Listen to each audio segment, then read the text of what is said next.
Developing tonight, a suspect leading cops on a wild chase, weaving in and out of traffic, even riding on rims, then making a run for it in the woods. Gunfire erupts, and a deputy takes a bullet to the head. A millimeter lower, and Sergeant Dane is dead. He is talking ambulatory and ornery. The suspect, not so lucky.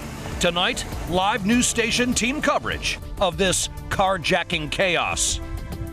Well, that suspect shot at the cops. The cops had better aim. The news station's Danielle Lama is live tonight with more. Danielle. Well, Luann and Charles, investigators have just identified that suspect. They say he is 30-year-old Philip Marsh. Take a look. We have a mugshot of him from back in December. The sheriff's office says Marsh was killed after opening fire on deputies and hitting one of them.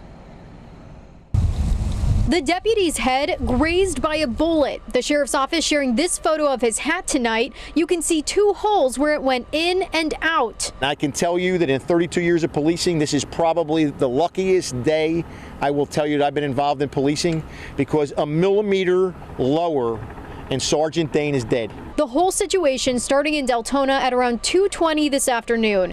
Deputies say they began chasing a carjacking suspect, and after putting down stop sticks, he bailed from the stolen truck on 44 just east of I-4.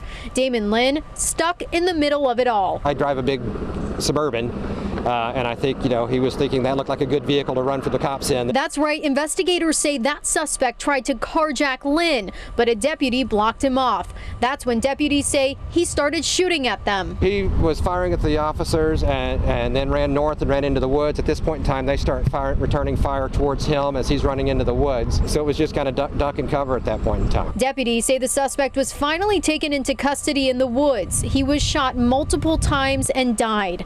That sergeant left bleeding in the head after the gun battle. I didn't know he was shot, and he was standing in front of me, and he never retreated. He kept going forward toward the threat, which I think was one of the most amazing things that I've ever seen. He just kept going forward. And the good news tonight, guys, is that we've just learned that the sergeant has been released from the hospital. He's recovering with his family tonight, and actually his birthday is tomorrow. Meantime, investigators say that suspect was reported missing and suicidal earlier this week. We're live in Volusia County. Danielle Lama, Fox 35 News. Danielle, thank you.